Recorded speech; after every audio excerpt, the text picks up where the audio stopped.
Hi friends, welcome back to my channel. இன்றைக்கி சூப்பராக தேங்காய் போட்ட ஒரு மீன் குழம்பு ரெசிபி பார்க்கலாம் வாங்க. யூஸ்வலாக நிறைய பேர் வீட்டில் வந்து பார்த்திங்கன்னா தேங்காய் போடாமல் தான் பண்ணுவாங்க. பட் ஒரு தடவை இந்த மாதிரி தேங்காய் போட்டு பாருங்கள், ட்ரை பண்ணி பாருங்கள், நிஜமாகவே சூப்பராக இருக்கும். சேனலை ஃபர்ஸ்ட் டைம் பார்க்குறீங்கன்னா மறக்காமல் சப்ஸ்கிரைப் பண்ணி இந்த வீடியோ பிடிச்சிருந்தால் கண்டிப்பாக ஒரு லைக் கொடுங்க. இதுக்கு மோஸ்ட்லி வந்து ஐல மீன் தாங்க சூப்பராக இருக்கும். நான் இதுக்கு ஐல மீன் தான் இப்போ எடுத்திருக்கேன்.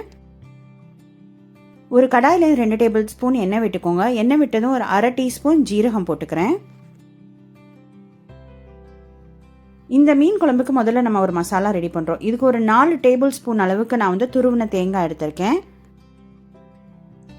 ஒரு 10லேருந்து 12 சின்ன வெங்காயம் போட்டுக்கோங்க. சின்ன வெங்காயம் தாங்க போடணும். பெரிய வெங்காயம் போட்டால் ஒரு மாதிரி குழம்பு தித்திப்பாக இருக்கும். காரம் வந்து சின்ன வெங்காயத்தில் தான் உங்களுக்கு கிடைக்கும். இப்போ சிம்மில் வச்சு லேசாக கொஞ்சம் வதக்கிக்கலாங்க.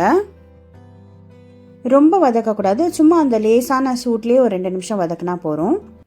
இப்போ 1/4 டீஸ்பூன் மஞ்சள் தூள் போட்டுக்கிறேன். உங்களுக்கு தேவையான அளவுக்கு காரத்துக்கு மிளகாத்தூள் போட்டுக்கோங்க. நான் இங்கே 1லேருந்து 1 அளவுக்கு ஸ்பூனுக்கு அளவுக்கு தனி மிளகாத்தூள் சேர்த்துக்கிறேங்க.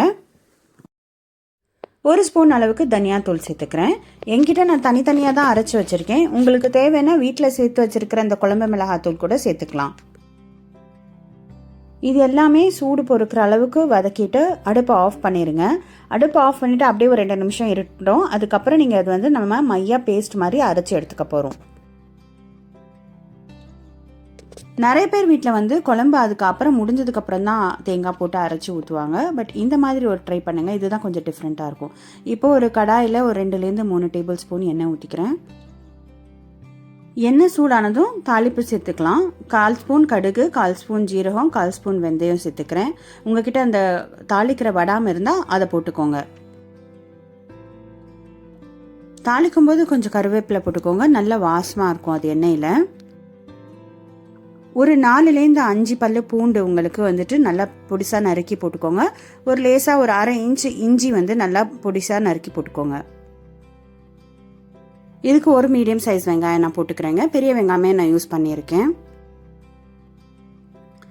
இப்போ பச்சை மிளகா வந்து 4 வந்து எடுத்து கீரி போட்டிருக்கிறேன். ஏற்கனவே மிளகாத்தூள் நம்ம தேங்காயில் சேர்த்துருக்கோம். ஸோ உங்கள் காரத்துக்கு ஏற்ற மாதிரி நீங்கள் போட்டுக்கோங்க.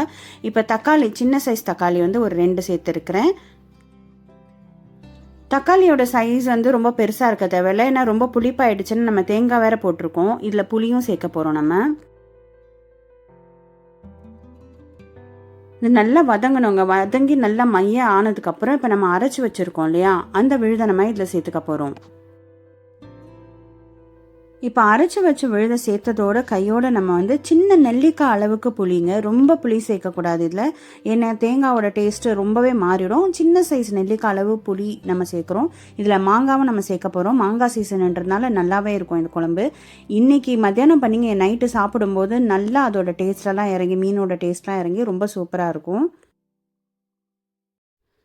நம்ம மசாலாலாம் போடும்போது லைட் எல்லோ கலராக இருந்தது. இப்போ 10 நிமிஷம் கொதிக்க விட்டு பார்த்தோன்னே பார்த்தீங்கன்னா நல்லா குழம்போட கலர், அந்த கன்சிஸ்டன்சி எல்லாம் நல்லா வந்திருக்கு உங்களுக்கு.